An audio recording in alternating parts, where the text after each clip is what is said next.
D'être dans cette position là. Et quand tu fermes, ton intention c'est de rester fermé et de projeter, vraiment projeter tes deux genoux vers l'avant. On va partir un petit peu plus en avant. Un tout petit peu plus s'il faut. Et oui, c'est surtout pas ramener en arrière. Là, mais vraiment projeter, sentir que c'est tes deux genoux que tu projettes vers l'avant. Tu vois, regarde où est ta jambe. Là, ça monte là. Au lieu d'aller vers l'avant, ça monte. Quand l'autre quitte derrière, il faut vraiment que tu aies la sensation de virer tes deux genoux vers l'avant. Hein, et que lui, quand il est complètement ici, là tu finis parce que tu as déjà pris de la vitesse. Là. Parce que la jambe arrière, c'est bien, hein, c'est nickel. Hein. Les bras, c'est impeccable. Regarde, ils ne sont pas projetés vers l'avant.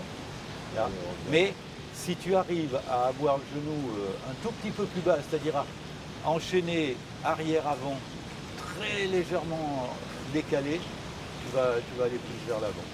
Essaye bien de sentir là que quand tu appuies sur le plot et quand tu pousses devant. Il faut vraiment que tu aies cette sensation sur le pied avant de sentir je suis là, j'appuie, je pousse. Il faut vraiment qu'il y ait un décalage entre pied arrière et pied avant. Il faut qu'il y ait le décalage. Quand tu crées la vitesse par le pied arrière et tu continues à l'accélérer par le pied avant. C'est pas mal sur une bascule. Ouais. Tu es venu te placer sur ta jambe avant là est mieux que tout à l'heure, mais tu n'as pas donné de vitesse avec la jambe arrière. On voit bien avec la jambe arrière. Il faut vraiment que tu pars dans cette configuration, mes deux genoux sont là, et là, en même temps, je les fais avancer vers l'avant. Il n'y a rien qui se passe vers le haut. En même temps, mes deux genoux partent vers l'avant. Ce qu'on fait quand on est en salle. Tu vas chercher, après le hop, tu vas chercher la position que tu devrais avoir sur l'avant-marque. Voilà. T'es peut-être trop haut, donc dans les vitesses tu te dis, je peux pas me déplier assez vite, alors je descends et après je me replie. Tu vas descendre là. Du coup, genou il descend le temps que tu fais ça, ben, tu as quelques centièmes où tu ne bouges pas, et tu ne vas pas vers la ligne d'arrivée. Ouais, surtout pour envoyer de la force par là, la descendre avant, après il faut mettre. Et rappelez-vous ici, ce que je vous ai dit, je dis que c'était l'accélération des masses dans le bon sens qui crée les forces. Justement, deux images après. Si tu gicles pas avec ton buste, 1, 2, par là, encore, 3. Là il commence à avancer ton genou. Là il commence à avancer, donc c'est moins gênant. Ça... Et pensez ici qu'il faut vous déplier. Hein. Il faut déplier. Il faut accélérer la masse du buste vers l'endroit où vous voulez aller pour créer la force. Donc c'est vraiment comme un chat, quoi. Là c'est pas bon, il a fait que descendre. Voilà. Ça, il a fait que descendre.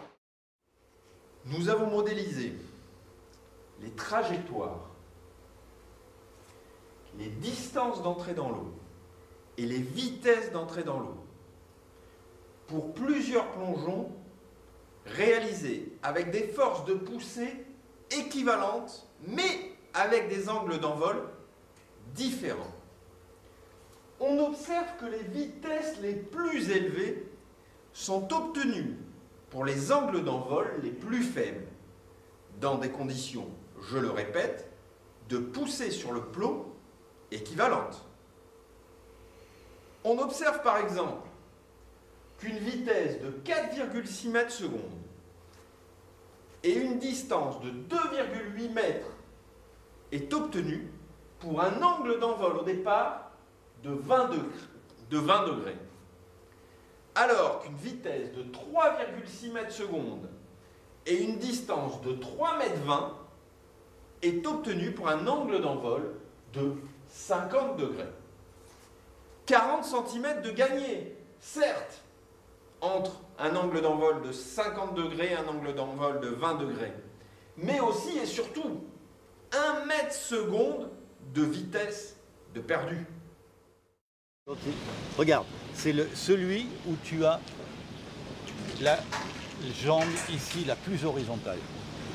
Le problème, c'est qu'il faut que là, tu aies une capacité d'explosivité sur ta plante du pied. Ouais, la cheville, quoi, la fin. Il faut vraiment rentrer dedans. Tu pars plus, Mylène, sur un déséquilibre que sur une poussée. Tu vois, regarde, tout ça, ça se lève, ça ne va pas vers l'avant. Regarde, comme tu te redresses. Ah ouais, tu es en train de monter, monter, monter, monter, monter. Tes genoux, ils n'ont pas avancé là. Monter. Et là, tu es déséquilibré. Regarde, tu vois, le pied arrière, tu t'en es pas servi. Là, tu es déséquilibré. Tu attends d'être déséquilibré pour pousser. Regarde, tes bras sont déjà devant. Là, et tu te dis là, merde, il faudrait peut-être que je pousse là. Et le problème, c'est que pendant que tu te déséquilibres, tu ne crées pas de vitesse. Tu ne crées que la vitesse générée par ton déséquilibre. Tu ne mets pas de vitesse par rapport à une action que tu as sur le toit. Et puis elle avance pas. Je suis à vos marques, là, mais j'y vais, j'explose ce flot. Je l'explose.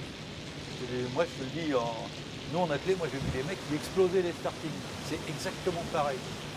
Donc il faut que tu... solution, c'est de tirer avec les bras au début. Voilà, de tirer avec les bras au début. Exactement. C'est le temps de perdre.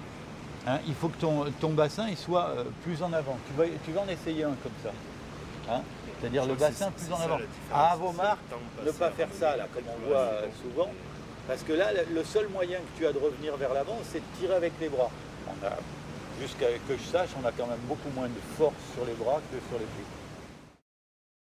Pour aller loin ou pour rentrer vite, dans tous les cas, il faut bien pousser sur ce plot, quoi. Si je me laisse tomber du plot, je tombe du plot verticalement, il ne se passe rien.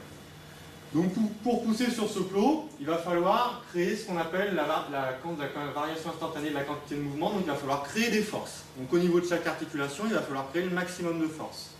D'accord? C'est bien parce que je vais créer des forces au niveau de mes articulations, que je vais chercher à m'étendre le plus vite possible, à accélérer le plus vite possible chacun de mes segments, que la réaction des actions de mon corps, ça va être les forces exercées sur le plot, et donc par les lois d'action-réaction, ces forces exercées sur le plot, elles vont bien m'emmener loin du plot. Ok, ça? Donc, pour exercer ces forces maximales sur le plot, qu'est-ce qu'il va falloir faire? Il va falloir utiliser tous ces segments et créer au niveau de chaque articulation les forces maximales qui permettent d'accélérer le plus possible tous ces segments. Et tous ces segments doivent être accélérés, donc, comme on l'a vu juste avant, vers l'avant.